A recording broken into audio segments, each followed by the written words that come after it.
Let's set the scene. Canada's been struggling for years to replace its aging fighter jets.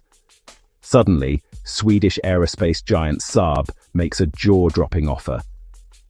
Imagine not just buying jets, but getting a brand new factory, full manufacturing lines, and a research centre, all on Canadian soil. Saab's proposal: build the advanced Gripen E fighter jets in Canada, not just assemble them, but transfer the full technology and intellectual property. This means Canadian engineers would have the blueprints, the know-how, and the freedom to upgrade and maintain the jets independently. It's a level of control and trust rarely seen in the defense world.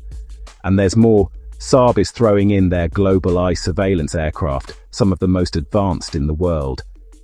This isn't just a sale, it's a long-term partnership, a chance for Canada to reclaim its place as an aerospace leader.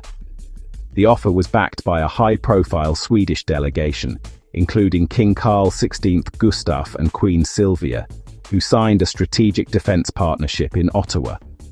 This is a bold, confident move from Sweden, signaling they're all in.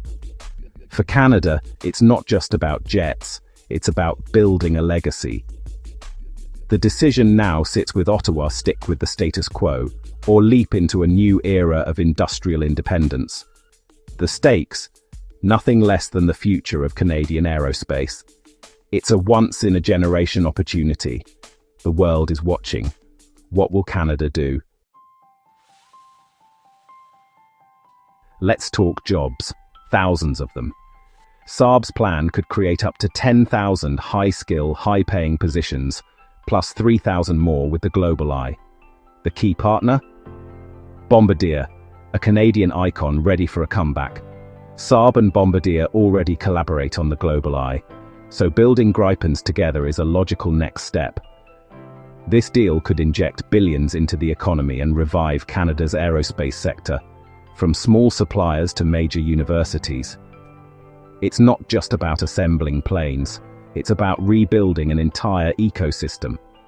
Imagine the pride of seeing Canadian-built jets with maple leaves on their wings. For Bombardier, it's a golden ticket into defense.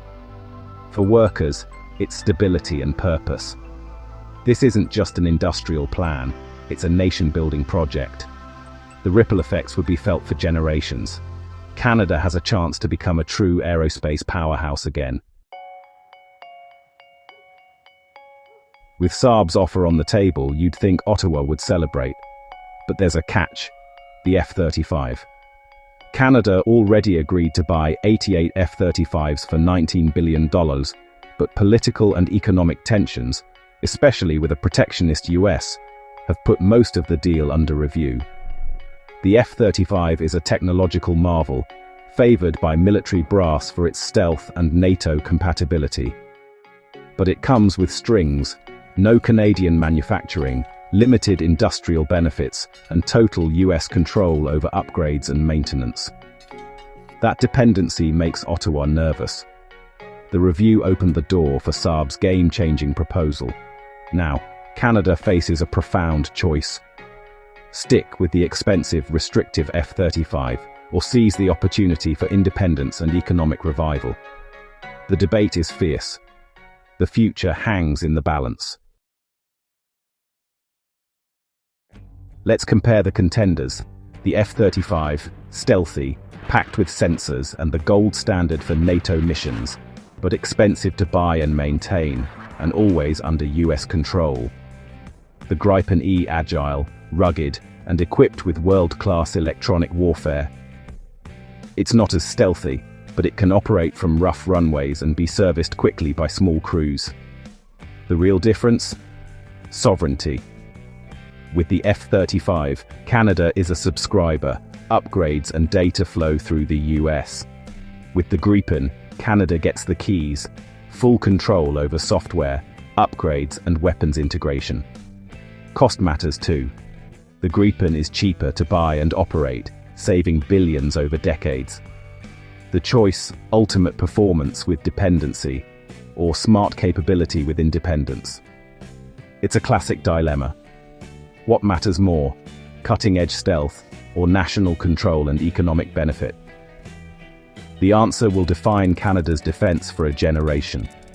The stakes couldn't be higher. The world is watching. Washington is watching closely. Canada has always bought American, ensuring military alignment with the US. Saab's offer to build jets in Canada has upended expectations and rattled nerves in DC.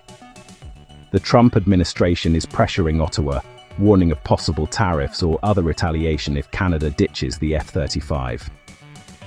Prime Minister Carney faces a tough choice: massive domestic benefits from Saab or risking the wrath of Canada's biggest ally.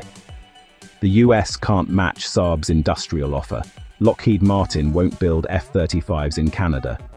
Their leverage is interoperability and the established military relationship. Some suggest a mixed fleet, F-35s and Gripens, but military leaders hate the complexity and cost. Canada is caught in a high-stakes diplomatic drama. Sweden is making a bold play for influence. The US is defending its turf. Canada must decide, follow tradition, or chart a new course. The pressure is intense. The world is watching. Saab's proposal isn't just about Canada's needs. It's about turning Canada into a global Gripen hub. With Swedish factories at capacity, Canada could build jets for export, transforming from buyer to seller on the world stage. Imagine Canadian-made Gripens flying for allies around the globe. This would create a sustainable industry, new jobs, and a powerful tool for economic diplomacy. The potential to supply Ukraine is especially significant, supporting an ally in need. Exporting jets means long-term revenue and innovation, keeping Canada's aerospace sector at the cutting edge. It's a strategic move, diversifying the economy beyond natural resources. The Saab deal is about more than replacing old jets. It's about building a new industry. Canada could become a true player in global defense. The opportunity is historic. December 2025. Canada stands at a crossroads. This isn't just about jets, it's about national identity and ambition. Does Canada remain a junior partner, tied to US defense, or seize the chance for true sovereignty and industrial revival? Building the Gripen in Canada means control over upgrades, data and supply chains, independence the F-35 can't offer. The challenges are real: US pressure, military preferences, and the risks of change.